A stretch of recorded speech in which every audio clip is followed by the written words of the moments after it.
My name's Glen Johnston. I've been a PSAC UND member for going on 31 years now. When I got out of high school, I never intended to join the government. I was going to be a carpenter. The graduating class the year before mine, everybody who wanted a job as a carpenter got a job like apprenticing. The year I got out, there was nothing in the area. So as a carpenter. So it was like find a job or go elsewhere to do what you want to do. So I decided to stick around. My parents were not the healthiest of people. So I decided to stick around and help them out. My dad, I'm sure my dad got me the job with the military. Started with the federal government back in '83, working in a kitchen. Moved on to a labor shop in '84. And then in 1985, I was hired on permanent as a carpenter in a, well, at that time it was a base supply workshop within the within the Department of National Defense, which also made me a member of UNDE, as you can see. In that shop, we were responsible for making crates and dunnage, which I'm still not sure I know what it means, but that's what it was called, crating and dunnage. Also worked with furniture. So like if a table came in, we would do the stripping, revarnish, fix anything on it. So we did a lot of furniture stuff. During that time period, I was exposed to a lot of chemicals. Paints back then had a lot of lead in it, varnish. The strippers we were using, the one we really liked was called RIP, but it was very harmful. Didn't know it. You know, we don't have the knowledge that we do now of the chemicals. And also during that time period, I was renovating my house. And it was built back in the 1800s, lath and plaster. The insulation was wood chip, so there's lots of dust and whatnot in there. So at that time, I developed a sensitivity, and it started in my hands. They broke out. I had water blisters. Moved on to, I developed sores all over my body. Hospitalized me for a couple of weeks. The doctor at the time that I was seeing in Winnipeg diagnosed it as a sensitivity to pink insulation, renovating the house, replacing all the insulation. So we stopped doing that, covered everything up. About a year later, everything came back. And the doctor, I moved on to a doctor in Brandon who was a specialist, and the only thing that he could see, because we had stopped doing the renovations, was I had become sensitive to the chemicals, dusts and varnishes and all that sort of thing in the work I was doing. So after a couple of years of convincing them, my manager finally moved me out of the carpenter shop over into a supply warehouse where I worked as a stores person for 6 months. Everything cleared up. Didn't have the rashes, hands were good. You know, like just generally felt so much better. But because it wasn't my substantive position, they moved me back to the carpenter shop. Within 6 months, everything was back. So to me, it's the carpenter shop is causing me the problems. The dust, the varnish and stuff, so I developed a sensitivity.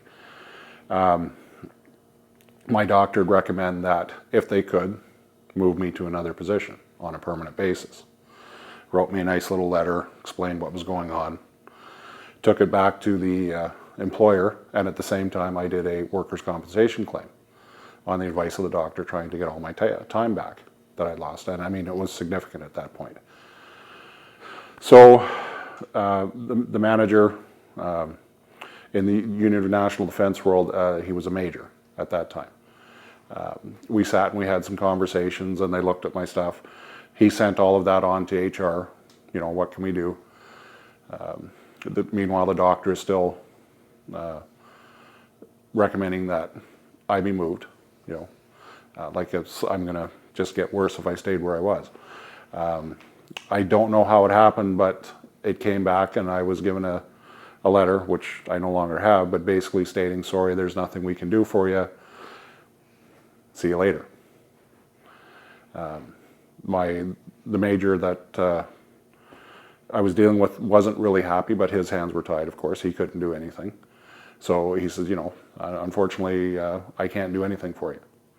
So I sat and thought about it for a little while, and in the compound where I was working, we had a shop steward. So I went over and asked him, I says, like, you know, this is what's going on. Is there anything you guys can do in meeting the union? And he kind of looked at me and says, I have absolutely no idea, but I'm going to get in touch with the president of the local, who happened to be Brian Mulsbury. Yeah, really good on my part, because Brian was fantastic. So got together with Brian, we had a conversation, he asked me what was going on, I told him. I still to this day don't know what was said, because he don't tell me. But he went over and talked to my managers in Base Supply, the major, and a couple of weeks later I was asked if I would be interested in a position at an ammo dump, which was not my cup of tea. And then a position had come up in a warehouse, not the same one I'd worked in for 6 months, but still in the same compound in a maintenance facility. So I said, well, I'm willing to give it a try. I'd like to see if it's something I like to do. He said, well, it's within Base Supply. I can arrange that. So I went over, worked there for a couple of weeks, discovered I loved the job, said if this can work, I'd be very happy to do it. The major arranged it. Not sure how he did it. Like back then, I was not an activist. I wasn't real good with what was going on in the background. And a couple of weeks later, signed a dotted line, was working as a storesman. What I didn't know at the time is it involved a $3 an hour pay cut. It wasn't a medical transfer, it was a voluntary transfer. So the only way I could get it back was workman's comp accepting my claim.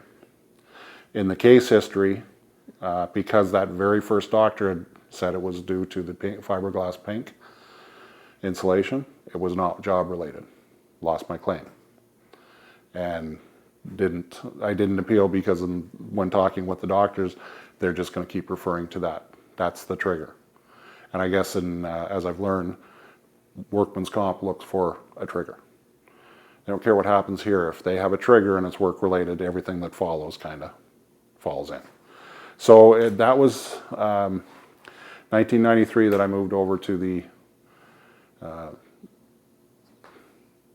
supply warehouse, and ever since then I still have the sensitivity, I still have the rashes sometimes, but as I've been told, it's now because it's called contact dermatitis. So basically I can walk into a room and touch anything and develop a rash, which really sucks. In terms of becoming involved in the union, because of that help that I received from Brian Mulsbury, the local president, I took some training, grievance handling, talking union basics. I think back then it was called the bus. I have no idea what it means now, but it was the bus course. And just, it felt right to give back. It felt like I was returning what was done for me to the people that I helped. So when all that stuff that went on with me and the union helped me out, I felt a little bit obligated, but I felt it was right. I felt it's, if it's something I could do, if it was something I was good at, then why not? Why not help? My dad was a veteran from World War II, so I have a tremendous respect for military people. I don't consider myself a public servant in the sense of serving the public, but doing what I do for the military enables them to do what they do for Canada. That's my story.